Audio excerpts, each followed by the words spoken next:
Buenas amigos, bienvenidos a este vuestro canal, un día más. Seguimos con un nuevo vídeo de la saga hablando de electricidad y sus costes. De esta vez vamos a hablar de las interconexiones internacionales o la dependencia internacional de los distintos sistemas. En el caso de España, como muchos de vosotros sabéis, vosotros podéis intuir, no vivimos aislados de nuestro entorno, no tenemos un sistema completamente cerrado. De hecho, particularmente en el caso de España, estamos unidos en un sistema interconectado con el portugués, con un mercado eléctrico conjunto. Bueno, los portugueses no les queda otra, están ahí enganchados en un lado nuestro y no están un poco aislados en cualquier otro aspecto. Con respecto a España, pues bueno, aparte por el lado de Francia, que es la interconexión europea de por sí, y nuestra principal entrada neta al final de electricidad, porque en general rara ocasión es en la que nosotros exportamos a Francia, normalmente somos un importador neto de corriente, y tenemos una interconexión en el sur que nos une con Marruecos, al que solemos exportar electricidad. Tenemos, de hecho, bastante dependencia de nuestra conexión con Francia, sobre todo a día de hoy. Sí que es cierto de que según la situación, pues podemos ser razonablemente independientes, pero al final Francia tiene un sistema eléctrico muy competitivo, basado en energía nuclear, como muchos de vosotros sabéis. Eh, el tema de nuclear lo hablaré en otro vídeo aparte porque tiene mucha amiga. Y bueno, es un poco anecdótico de que en España pues estemos hablando de cerrar todas nuestras centrales nucleares, lo que básicamente supondrá de pedirle a Francia toda la energía que nos pueda proporcionar de origen nuclear. Pero bueno, esto, en fin, como digo, lo vamos a dejar eso, mejor otro tema para otro vídeo. ¿Cómo funciona esto? Bueno, al final, quitando de que puedan existir acuerdos en el medio y largo plazo, sobre todo tengamos en cuenta el caso con Marruecos, que no es ni Unión Europea, y bueno, según el momento no tenemos unas relaciones excesivamente cercanas.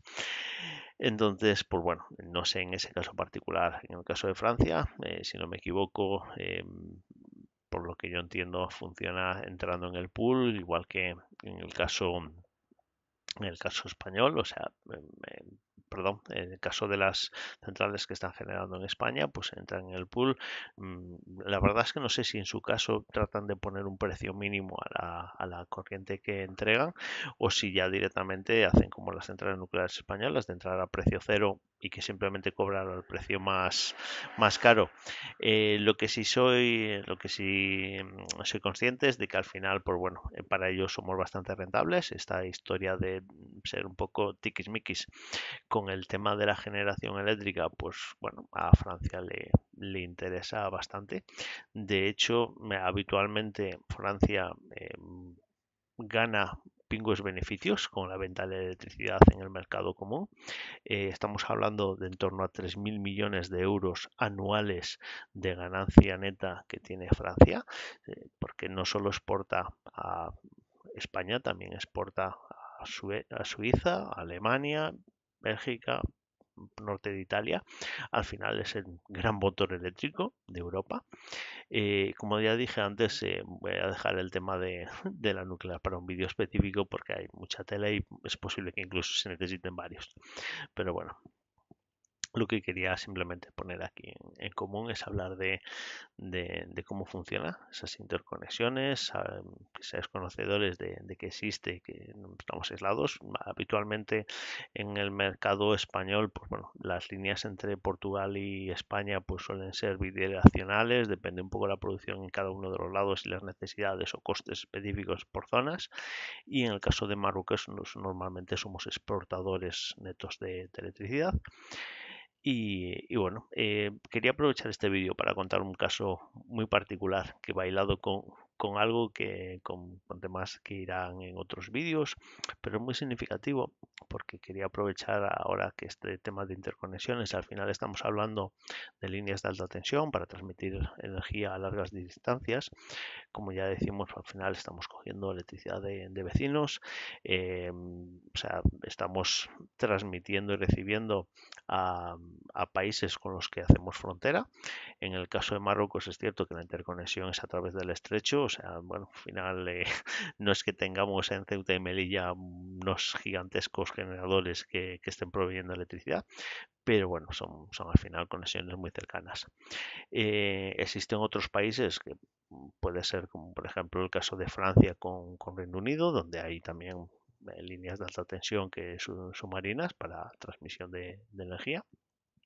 Pero quería poneros un caso que me ha llamado bastante la atención y que quería compartir con vosotros porque va sobre todo con las soluciones mágicas, con energías renovables.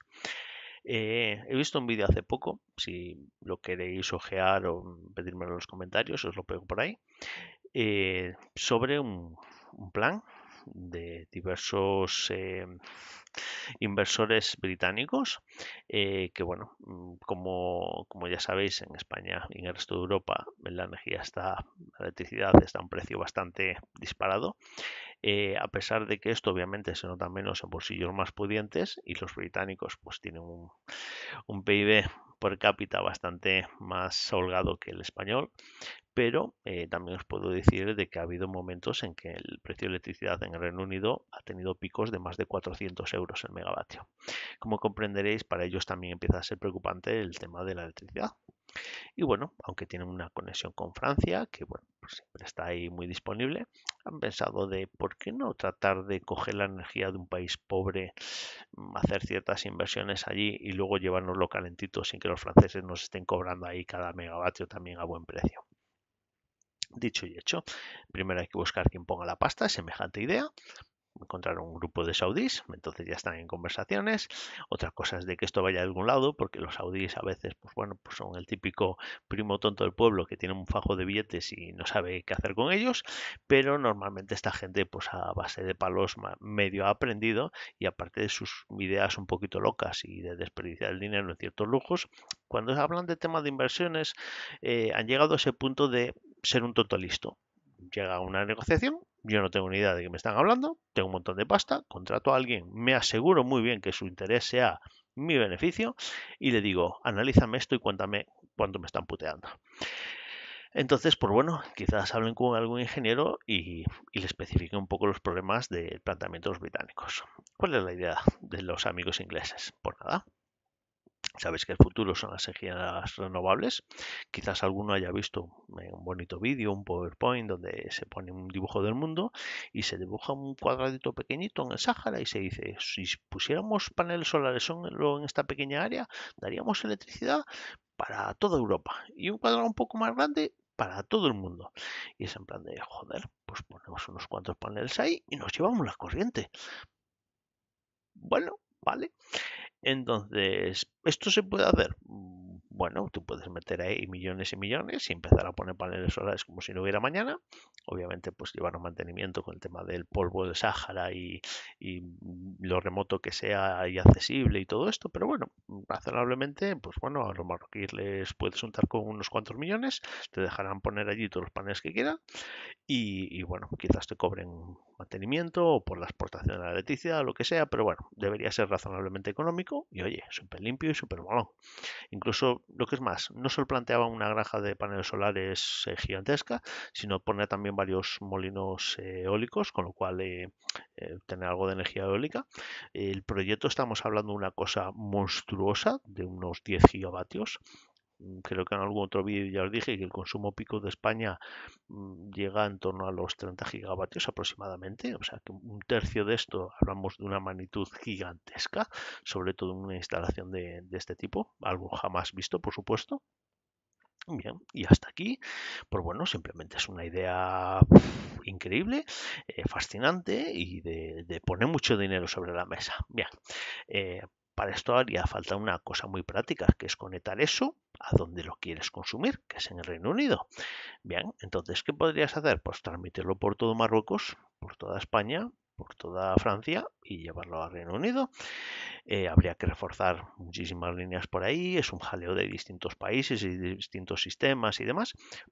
pero bueno, como comprenderéis, y de hecho se ha remarcado con el Brexit, en general en el Reino Unido les gusta pensar como el continente, esa cosa asquerosa que tenemos ahí al otro lado del Canal de la Mancha, y bueno, pues entonces si lo pueden esquivar, pues también no se van a cortar. Entonces, pues bueno, el planteamiento es mucho más sencillo, la verdad. Poner un cable que conecte desde la zona sur de Marruecos hasta Reino Unido. Os ahorro la cuenta rápida, hablamos de 4.000 kilómetros de cable. Bueno, vosotros sabéis que si tú coges unos cables eléctricos, los conectas en un interruptor, de la entrada de electricidad de tu casa, los llevas a una bombilla, cierras el circuito y aquello hay luz. Si tienes algo más de conocimientos, entenderás de que eso no es una conexión mágica. Funciona en cualquier vivienda, todo tiene su reglamentación y su lógica, y eso no significa que puedas poner el mismo cable de las mismas características y llevarlo a Moscú desde aquí y darle al interruptor y esa bombilla se va a encender allí. No funciona así exactamente. Entonces, ¿qué problema hay aquí? Bueno, pues fundamentalmente cuando tratas de enviar energía a largas distancias, lo que tienes que hacer es elevar la tensión con la que trabajas, la tensión de trabajo, que se mide en voltios. Normalmente esto se hace con líneas de 400 kilovoltios, que son las, digamos, de larga distancia. Esto está pensado generalmente para que envíes corriente a cientos de kilómetros. Y bueno, hay ciertas pérdidas, pero es razonable. Cuanta más tensión, obviamente menos intensidad, y entonces, pues bueno, las pérdidas en el hilo son menores. No voy a entrar en detalles técnicos, los que tengáis conocimientos de electricidad ya sabéis cómo va la historia, los que no, simplemente pues asumir de que, bueno, cuanto más energía quieras enviar por el mismo cable, cuanto más largo es, más pierdes. Esto utilizas como siempre el símil de una tubería. Si tienes una manguera de 50 metros y tienes un grifo que sale el agua con un chorrín, pues lo abres y si son 50 metros, a cabo un rato sale por allá por el fondo. Si coges en vez de por una manguera, lo metes en una tubería que va a 50 kilómetros, pues a lo mejor nunca sale el agua por allí. Pues bueno, pues esto se entiende bastante fácil. Entonces, vamos a comparar, vamos a analizarlo como si fuéramos los saudíes. Me plantean esto, yo duermo cada día en una cama de lingotes de oro, con lo cual es en plan de tengo dinero para invertirlo. Me presentan esta fantástica idea en un PowerPoint. El PowerPoint es fantástico, tiene música de fondo, colorines súper lúcidos, tonos pastel, hay una azafata y un azafato súper monos cada lado y dices, qué bonito está todo.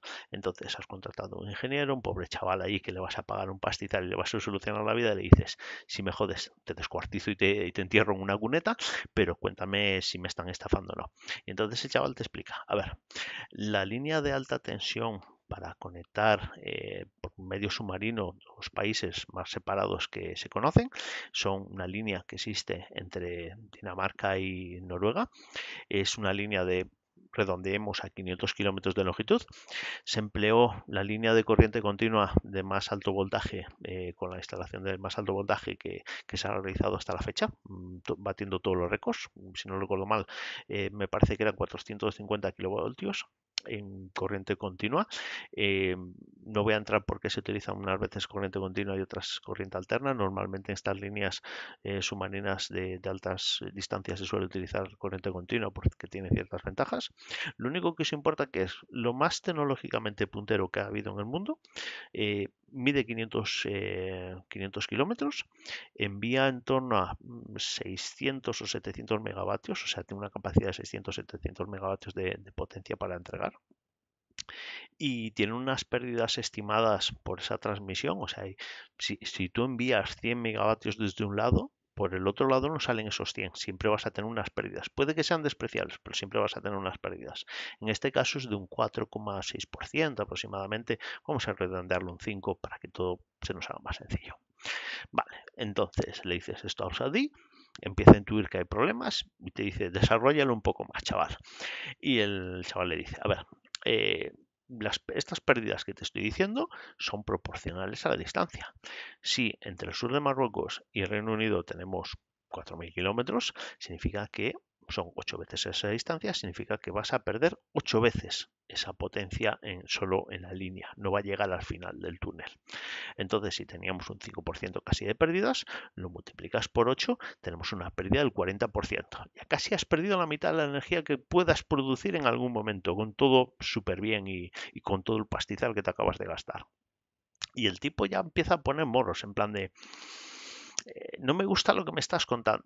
Y el chaval, entonces el ingenierito le dice, pues espera que aún queda algo mejor. Cuanta más energía envías, más pérdida hay.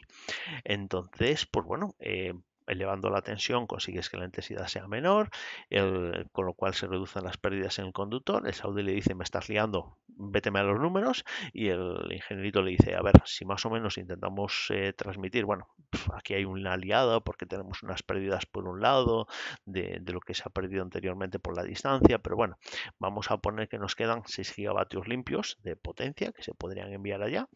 Pero claro, eso es cerca de 10 veces lo que se transmite entre Dinamarca y Noruega. Eso significa que la pérdida va a ser 10 veces mayor. Eso significa que vas a perder el 50% de esos 6 gigavatios. Así redondeando todo muy a grosso modo. Entonces, claro, el Saudi empieza a hacer cuentas y dice, a esto más o menos llego, me estás diciendo que yo voy a invertir para 10 gigavatios costándome una pastizal y que todo vaya bien y que el mantenimiento no se nos dispare y que los marroquíes no nos quieran joder, que me voy a gastar cientos de millones, si no miles de millones, en poner un cable submarino de Marruecos a Reino Unido y que al final, si hay suerte, quizás nos lleguen 2 o 3 gigavatios allá, con suerte, con mucha suerte. Y el generito dice, sí, por más o menos. Entonces el saudí le da un par de lingotes de oro, le soluciona la vida y le dice a los británicos, os lo vais a meter por el culo, chavales. Y por eso es por lo que os digo de que seguramente estos británicos, pues bueno, esto se quedará un plan fallido, por desgracia, porque circunstancias, dificultades en la negociación, etcétera, etcétera. O quizás no, ¿sabes? O sea, los saudíes a veces invierten en coches de oro que ni siquiera se pueden mover. O sea, quién sabe, a lo mejor esto se lleva adelante. ¿Por qué quería poner este ejemplo? Primero porque es simpático. A lo mejor alguno de vosotros se ha reído. Y segundo, para poner sobre el papel, sobre la mesa, algo que suele suceder. Estas ideas bienaventuradas, estas ideas de yo he visto un PowerPoint y me han dibujado un cuadradito así chiquitito, chiquitito en el desierto y que eso podría dar potencia a todo el mundo. No sé por qué no se hace ya. No se hace ya por cosas como estas, porque luego las ideas necesitan analizarse y es en plan de, ¿y esto puede funcionar? Y te das cuenta de, hay muchos peros. Hay muchos. ¿Significa que eso no se puede hacer? Bueno, pues un par de gigavatios, como os acabo de decir, en las mejores situaciones, a pleno cuando sea día, entonces puede ser que lleguen allí, con unas inversiones multimillonarias que eso jamás se va a recuperar, bueno, o sea, me refiero a precios actuales, eso tardarías los próximos 5.000 años en recuperar el precio de la inversión, entonces, pues bueno, hay cosas que se pueden hacer, pero no siempre tienen lógica, porque todo al final tiene un coste y al final cuando propones una idea tiene que tener una lógica financiera de trasfondo, sea una idea mejor o peor y tienes que valorar cosas. Tema de economía, en fin, tampoco voy a entrar porque eso daría para otros 1000 vídeos. Pues nada, acabo aquí ya este vídeo. Se me ha hecho un poquito más corto, pero la anécdota creo que era bueno, interesante y simpática. Aprovecho para saludar a Chloe, mi mayor fan, que asumo que si se le han puesto, que si le han puesto a Aitor y Maite este vídeo para entretenerla un poco a estas horas, estará roncando y ellos felices también, o sea que win-win. Y nada, aprovecho para saludaros a todos y nada, nos veremos en el siguiente vídeo. Un saludo, adiós.